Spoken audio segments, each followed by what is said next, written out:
विनय 100 एकड़ जमीन का मालिक था, नंदनपुर गांव का। विनय बहुत ही दुष्ट दिमाग वाला इंसान था। उसे पैसों की बहुत भूख थी, इसीलिए जहाँ भी उसे खाली जमीन दिखती थी वो जाकर उसे कब्जा कर लेता था गैर कानूनी तरीके से। वो अपने पैसे और अपना नाम का इस्तेमाल करता था गरीबों के जमीन को हड़पने में और मानसिक यातनाएं देने में। वहाँ पर बहुत फसल भी होते थे जमीन पर जो कि गरीबों के थे, पर उन्हें वो आने तक नहीं देते थे। वहाँ पानी का स्रोत सिंचाई के लिए आस पड़ोस के जमीन पर उसकी जमीन होकर ही जाना था, पर विनय ने उन पाइपलाइंस को भी रोक दिया और दूसरों के जमीन तक पहुँचने नहीं दिया सिंचाई के लिए पानी। अगर चाहते हो कि तुम्हारे जमीन तक पानी जाए तो तुम्हें अपने अनाजों का आधा हिस्सा मुझे देना होगा। पर ये तो अन्याय है। आपने पहले ही हमारे खेत के कुछ हिस्से अपने लिए ले लिया, अब आप फसल का आधा हिस्सा मांग रहे हैं जो हम आधे जमीन में उगाएंगे। थोड़ा अपना बड़प्पन दिखाइए और हमारी परेशानी को समझने की कोशिश कीजिए। आपने अगर ऐसा किया तो हम सारे गांव वाले भूखे मर जाएंगे एक दिन। देखो, जो भी कहा उसका मतलब एक ही है। यही चारा है तुम लोगों के पास, क्योंकि मैं एक भला इंसान हूँ। तुम लोगों से पूरी जमीन नहीं मांग रहा हूँ, ये बात तुम लोगों को समझना चाहिए। अगर मेरी जगह कोई और होता तो फिर वो तुम्हें उतना भी नहीं देता जितना कि मैंने दिया है, समझे? अगर तुम्हें मेरी बात पसंद नहीं फिर अपने से सिंचाई कर लो जाके। फिर किसी को भी हिम्मत नहीं हुई बोलने की विनय के खिलाफ जाकर। बदकिस्मती से गांव के सारे लोग कुछ कर नहीं पाए और दुखी होकर घर वापस गए। फिर सारे लोग एक जगह इकट्ठे हुए।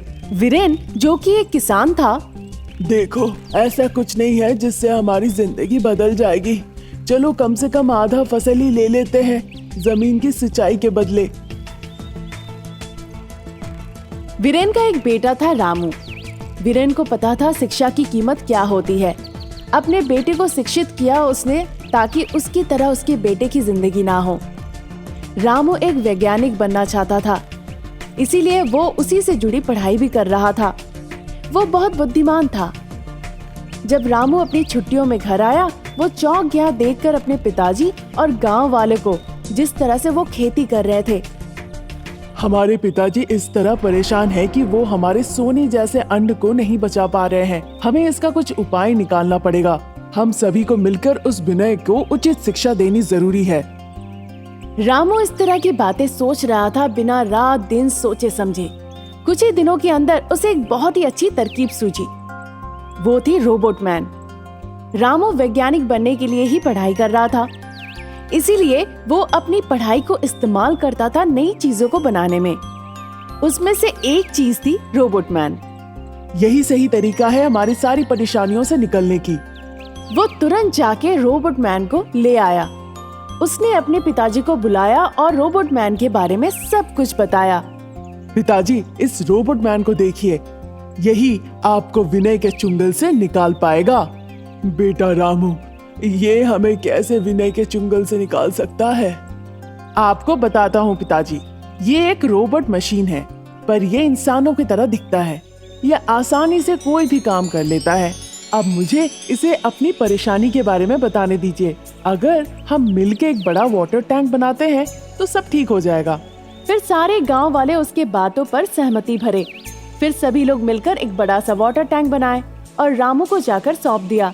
सभी लोग बहुत ही उत्सुकता से इंतजार कर रहे थे क्या हो रहा है देखने के लिए। रोबोट मैन रामू की सारी बातें सुन रहा था।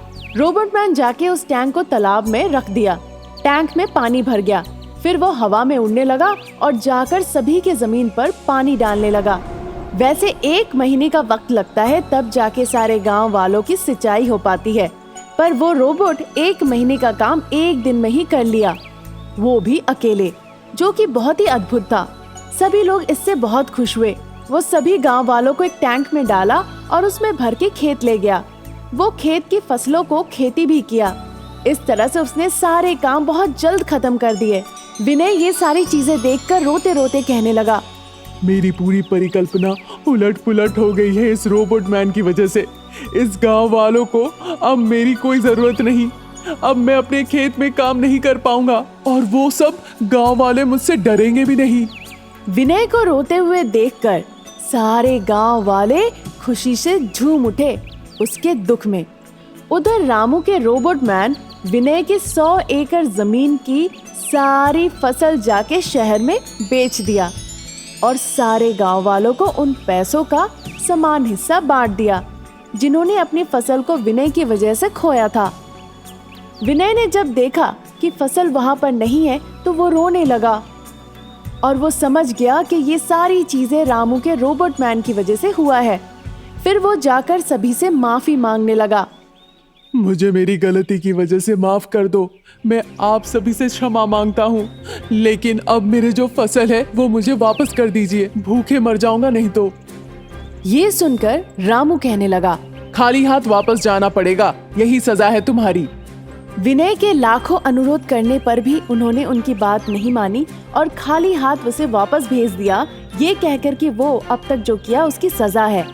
गांव के सभी ने रामू को सहायता करने के लिए धन्यवाद कहा और उसकी बुद्धि की बहुत तारीफ की। ये सुनकर वीरेन बहुत गर्व महसूस करने लगा। एक गांव में एक दंपति रहते थे, राजीव और देवी। राजीव एक मैन्युफैक्चरिंग कंपनी में टेक्नीशियन के तौर पे काम करता था। उनकी एक ही बेटी थी, लीली। लीली इंजीनियरिंग की पढ़ाई कर रही थी। उसकी 3 सहेलियां थी, मेरी, बानी और सोनी। लीली की पारिवारिक मित्रता थी सोनी से। एक दिन चारों मिलकर घूमने के लिए बीच गए। उन्होंने वहां पर बहुत मस्ती की। फिर वो घर वापस आने लगे। जब वो चल के आ रहे थे, लीली को एक मोबाइल मिला रेत के अंदर से। उसे उठाकर वो कहने लगी, सहेलियां देखो, मुझे एक फोन मिला है। शायद ये काम नहीं करता होगा, इसीलिए किसी ने फेंक दिया। कई लोग यहाँ पर घूमने आते हैं, शायद पानी में गिरने की वजह से फोन बंद हो गया और खराब हो गया। फोन देखकर तो नया लग रहा है, हम इसे चार्ज करके देखते हैं। अगर काम किया तो इस्तेमाल करेंगे, नहीं तो फेंक देंगे। ठीक है, एक बार कोशिश करके देखते हैं, नहीं तो तुमने जो कहा वही करेंगे। लिली फोन लेकर घर जाती है और उसे चार्ज पर लगा देती है। फोन काम करने लगता है और उसके डिस्प्ले में लिखा होता है, मैं तुम्हारी 3 इच्छाओं को पूरा करूंगा और उसके बदले में कुछ वापस लूंगा। इसके बाद लिली आगे पढ़ने लगी। उसके नीचे एक और नोट लिखा हुआ था, अगर तुम लोगों ने इस खेल को बीच में रोक दिया तो ये एक भयानक रूप ले सकता है। लिली ने यस ऑप्शन को दबा दिया। तुम्हारी इच्छा क्या है, बताओ। लिली ने फोन को काट के बगल में रख दिया। उस रात राजीव तैयार हो रहा था नाइट शिफ्ट में जाने के लिए। देवी, दरवाजा बंद कर लो। देवी और लिली राजीव के पास जाकर कहने लगे, पिताजी आप इतनी ठंड में क्यों काम पे जा रहे हैं? अगर मैं काम पे जाऊंगा तभी तो सैलरी मिलेगी। चलो पापा को काम पर जाने दो, उसने बहुत ही गंभीरता से कही। ठीक है, तो मैं चलता हूँ। लिली घर के अंदर चली गई। उसे याद आया उस इच्छा पूर्ण करने वाले फोन के बारे में। उसने उसे उठाया। कल तक मुझे 10 लाख रुपए चाहिए, उसने ये टाइप किया। फोन ने हाँ कह दिया। लिली ने डन पर क्लिक कर दिया। फिर वो लोडिंग दिखाने लगा। दूसरे दिन सुबह किसी ने आकर दरवाजे को खटखटाया। देवी जाकर दरवाजा खोली। एक आदमी दरवाजे के बाहर खड़ा था। गुड मॉर्निंग मैडम, मेरा नाम जोसेफ है। क्या राजीव घर पे है? हाँ, आइए अंदर आइए, उसने उसे अंदर आने के लिए कहा। मैडम, मैं और राजीव एक साथ काम करते हैं, पर मैं आपसे कुछ कहना चाहता हूँ। पता नहीं कैसे कहूँ आपसे। कोई बात नहीं, बताइए। क्या बताऊँ, रात में काम करते वक्त मशीन गिरने की वजह से आपकी पति की मृत्यु हो गई है। ये सुनकर लिली और देवी जोर जोर से रोने लगे, आंसू बहा के। हम सभी इस बात के लिए बहुत दुखी है और हमारी कंपनी के रूल के मुताबिक हम मृतक के घर वालों को एक स्क्रैटिया देते हैं। हमारे मालिक ने आपको देने के लिए 10 लाख का चेक भेजा है। रकम देकर वो वहाँ से चला गया। इस बात से दोनों काफी दुखी थे। इसी बीच वो फोन बार बार नोटिफिकेशन साउंड भेजने लगा। जाकर लिली ने फोन को देखा। उसमें लिखा हुआ था टास्क कंप्लीटेड। ये देखकर लिली ने उस फोन को फेंक दिया। कुछ दिनों के बाद लिली के एग्जाम शुरू होने वाले थे। क्योंकि उसके पिताजी की मृत्यु हो गई थी, इस दुख से वो अच्छे से परीक्षा नहीं लिख पाई। वो रोते रोते घर आई। देवी लिली को अपने गोद में सुलाकर कहने लगी, क्या हुआ बेटा, तुम रो क्यों रही हो? माँ, मैं अच्छे से परीक्षा नहीं लिख पाई, मैं फेल हो जाऊंगी। कोई नहीं बेटा, एग्जाम में फेल हो जाओगी, फिर से एग्जाम लिख लेना, इससे कुछ फर्क नहीं पड़ता बेटा। इस बीच फोन की घंटी बजी। ये सुनकर देवी ने कहा, बेटा जाके देखो फोन बज रहा है। ये कहकर देवी किचन में चली गई। लिली को याद आया उस इच्छा पूर्ति फोन के बारे में। वो फोन मैंने कहाँ रखा है?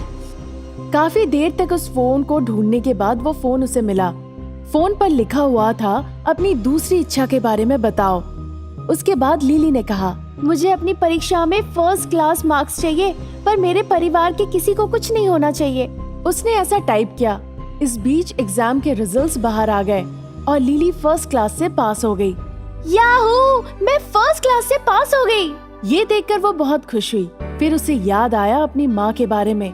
उसे ढूंढते हुए वो घर गई। माँ, माँ, माँ। वो चारों तरफ उसे ढूंढी, पर वो उसे कहीं नहीं मिली। फिर एक कोने पर बैठकर वो रोने लगी। इस बीच देवी बाहर से आई।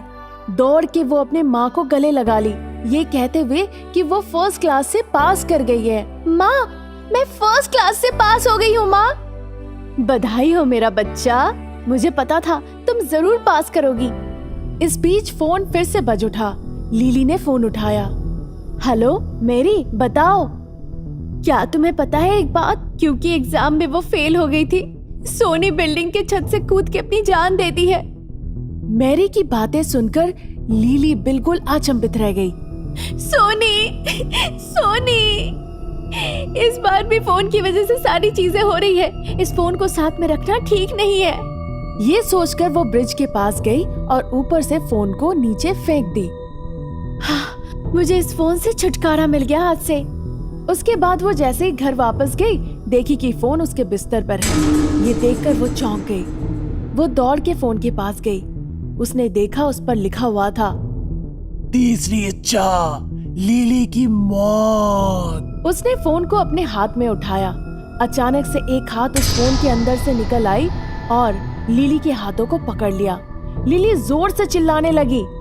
एक भयानक शैतान फोन के अंदर से निकल आई। मैंने तुम्हें पहले ही कहा था, इस खेल को बीच में रोकोगी तो बहुत ही भयानक परिणाम हो सकता है, पर तुमने मुझे फेंक दिया जाकर। तुम्हें नहीं पता मैं कई रूप ले सकती हूँ, देखो अब। ये कहकर वो लिली के अंदर घुस गई। बचाओ, बचाओ, मुझे मत मारो, छोड़ दो। शैतान ने लिली की एक ना सुनी और वो लिली को लेकर फोन के अंदर घुस गई।